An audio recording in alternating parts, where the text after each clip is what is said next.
오늘의 구약 성경 말씀 이사야서 58장 6절 말씀입니다.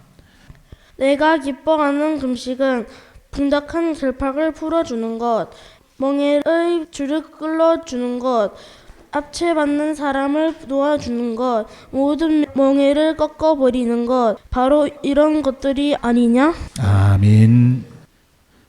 명절 연휴는 잘 보내셨습니까? 혹시 일 때문에 또는 다른 이유 때문에 마음 편치 않았던 분들은 안 계신지 모르겠습니다. 어떤 경우든 길게 볼 때는 하나님 안에서 은혜가 될 것입니다. 주님 안에서는 모든 일이 합력하여 선을 이루기 때문이죠. 오늘도 주님의 집에서 은혜와 사랑과 기쁨을 나눈 여러분 위에 성령님의 위로와 격려와 축복이 넘치도록 임하시기를 주님의 이름으로 기원합니다. 지난주 10일이 성회 수요일이었습니다. 성회할 때 회자는 제를 말하는 건데요. 그래서 이 날을 제의 수요일이라고도 부릅니다. 그리고 오늘이 사순절 첫째 주일입니다. 사순절 하면 대부분 아시겠습니다만은 40일 동안의 절기라는 뜻입니다. 사순절, 넉사자에 열순자를 쓰죠. 그러니까 40 아닙니까? 40이란 성경에 보면 고난의 숫자입니다.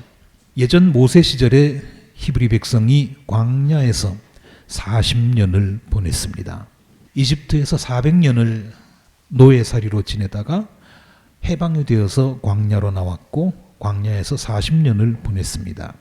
고생의 나날들이었죠.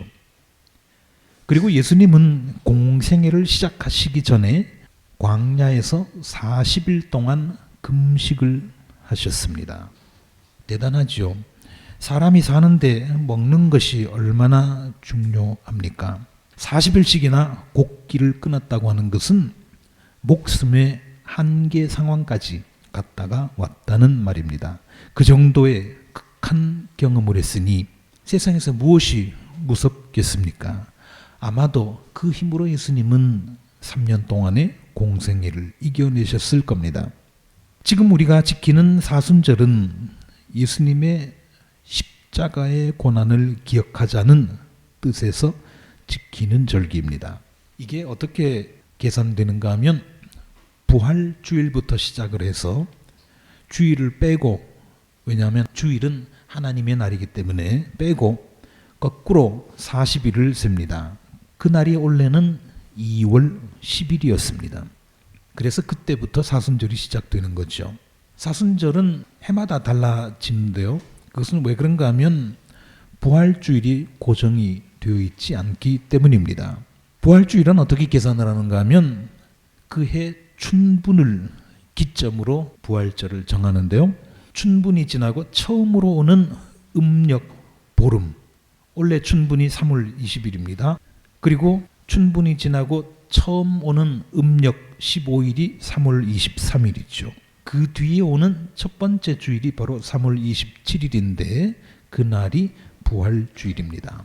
이렇게 해마다 음력에 따라서 조금씩 달라지죠.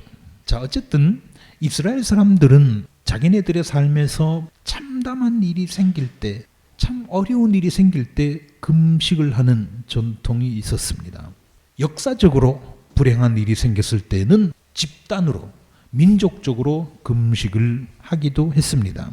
그렇기 때문에 예수님께서 평소에 금식 이야기를 종종 하시면서 교훈을 주신 것입니다. 저는 개인적으로 금식을 썩 권장하는 편은 아닙니다만은 불행한 일을 앞두고 중차대한 일을 앞두고 금식을 하는 것은 꽤 의미 있는 일입니다. 그러면 금식을 할 때 어떻게 해야 하는가? 마태복음서 6장 16절부터 18절에 답이 있습니다. 예수님의 말씀인데요. 이렇게 되어 있습니다. 너희는 금식할 때에 위선자들과 같이 슬픈 기색을 띠지 말아라. 이건 무슨 말이겠습니까? 어떤 사람들은 금식 합례하고 있는 대로 표를 내면서 한다는 거죠. 그러니까 그러지 말아라 그런 얘기입니다. 그들은 금식하는 것을 남에게 보이려고 얼굴을 흉하게 한다. 내가 진정으로 너희에게 말한다. 그들은 자기네 상을 이미 다 받았다. 그럼 어떻게 하느냐? 너는 금식할 때에 머리에 기름을 바르고, 요즘식으로 하면 뭐 무스라도 좀 바르고, 낯을 씻어라. 폼 클렌징으로 잘 씻어내고 로션도 좀 바르고 그렇게 해라는 겁니다. 그리하여 금식하는 것을 사람들에게 드러내지 말고 보이지 않게 숨어서 계시는 내 아버지께서 보시게 하여라. 그리하면 남 모르게 숨어서 보시는 내 아버지께서 너에게 갚아 주실 것이다. 금식이란 사람에게 보이려고 하는 것이 아니라 하나님께 기도할 일이 있을 때, 내 목숨을 내놓고 기도할 일이 있을 때, 그때 하는 것이 금식입니다.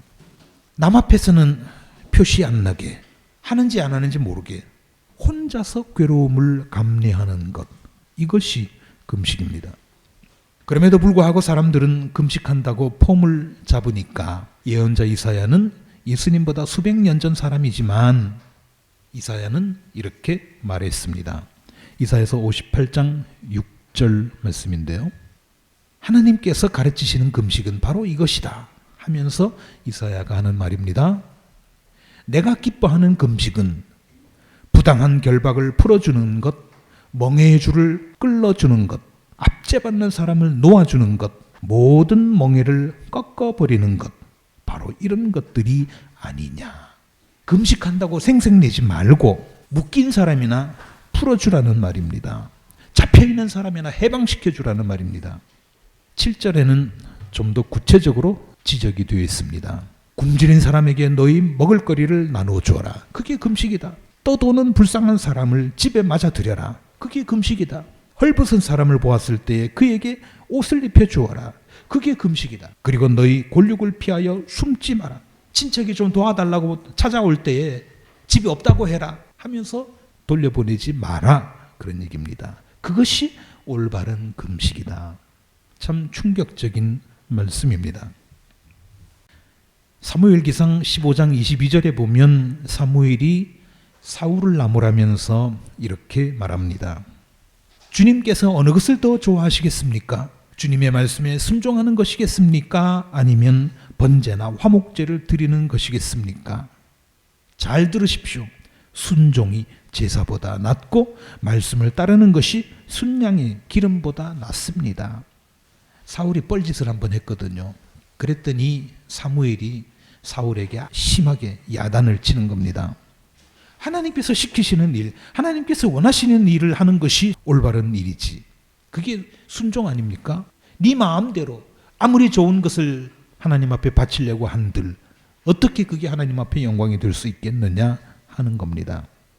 하나님의 말씀은 안 들으면서 제사다, 금식이다, 자선이다 하면서 요란하게 설치는 거, 이게 무슨 소용이 있느냐 그 말입니다. 그러면 하나님의 말씀이 무엇입니까? 하나님의 말씀을 들으라고 하는데, 하나님의 뜻을 따르라고 하는데 그 하나님의 뜻, 하나님의 말씀이 뭡니까? 요약해서 말하자면 사람 위에 사람 없고 사람 밑에 사람 없다. 모두 똑같은 하나님의 자녀들이다. 그러니 서로 존중하면서 서로 사랑하면서 살아라. 이거 아닙니까? 다른 거 없습니다. 사람을 사람으로 대접하지 않으면서 형식적인 종교 행위만 하는 것은 안 된다고 하는 지적입니다.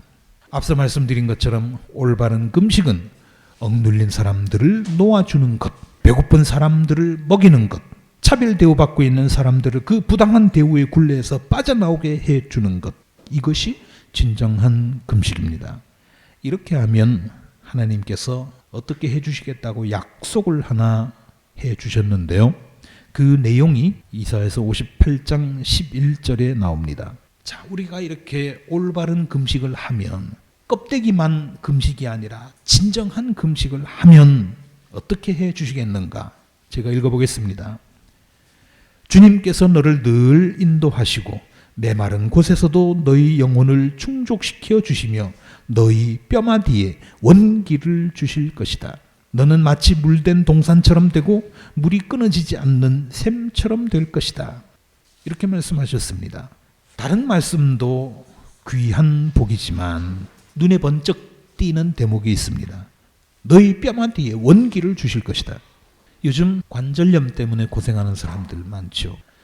젊은 사람들도 골다공증이 있어서 고생하는 사람들이 있습니다.